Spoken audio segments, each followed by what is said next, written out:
The night was quiet except for the soft chirping of crickets outside my bedroom window. I had just settled into bed, my eyes growing heavy, when a sudden knock at my front door made me jolt upright. I glanced at the clock. 12:03 a.m. My heart pounded. Who could be knocking at this hour? Throwing on my robe, I tiptoed toward the door and peeked through the peephole. It was my neighbor, Jake. We weren't particularly close, just exchanged occasional greetings in passing. I hesitated before unlocking the door. As I swung it open, Jake's face appeared pale under the porch light.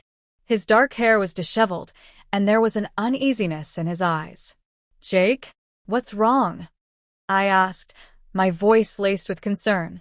I need your help," he stammered, shifting nervously. A rush of apprehension coursed through me. "What kind of help?" He swallowed hard and glanced over his shoulder as if ensuring no one else was around. Then he took a deep breath. "I need you to come with me. Right now." I frowned. "Where? What's going on?" Jake hesitated before finally blurting out, "I can't explain. You just have to trust me." Everything in me screamed that this was a bad idea. But curiosity and maybe a bit of fear pushed me forward. I nodded, stepping onto my porch. "All right, let's go." We walked in silence across our yards and into his house. The moment I stepped inside, a strange scent filled my nostrils, something metallic, almost like copper. "What's that smell?" I asked. Jake ignored my question and led me toward his basement door. He flicked on the light, revealing a set of stairs leading down into darkness. I hesitated. "Jake, this is really weird. If you don't tell me what's going on, I'm leaving." He turned to me, desperation in his eyes. "Please. Just 5 minutes. I need you to see something." Against my better judgment, I followed him down. As we reached the bottom, I gasped. In the dim light, I saw a large tarp covering something bulky on the floor. A trickle of what looked like a dark stain seeped from underneath. My stomach twisted. "What is this?" I whispered, my voice barely audible. Jake ran a shaky hand through his hair. I didn't know who else to call. I didn't mean for this to happen. Panic surged through me. "Jake, what did you do?" He hesitated, then lifted the tarp slightly. My breath caught in my throat. A broken chair. Tools. A shattered lamp. A pile of scattered books. Nothing that explained the deep fear in his eyes. Nothing that warranted the sheer desperation in his voice.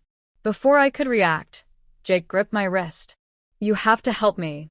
We need to clean this up before my landlord sees it." I lost my temper, and I didn't mean to wreck everything. Every nerve in my body had been prepared for something far worse, and I exhaled sharply. "Jake, you scared the life out of me." I thought.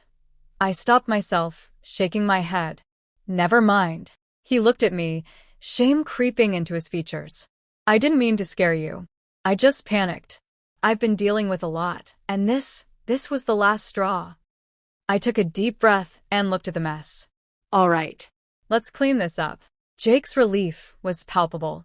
He handed me a trash bag, and together, we worked in silence, sweeping up broken pieces, wiping away the dark stain on the floor that turned out to be spilled ink, and putting everything back in place.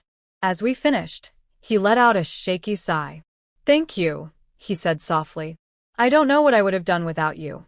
I looked at him, really looked at him. There was something more going on beneath the surface, but I didn't push. "Next time, just call me. No more knocking on doors at midnight, okay?" A small, grateful smile appeared on his face. "Deal." As I stepped back into the cool night air, I realized that sometimes people just need someone to show up, no matter how odd the request might seem. And maybe, just maybe, that night, I had helped more than I knew.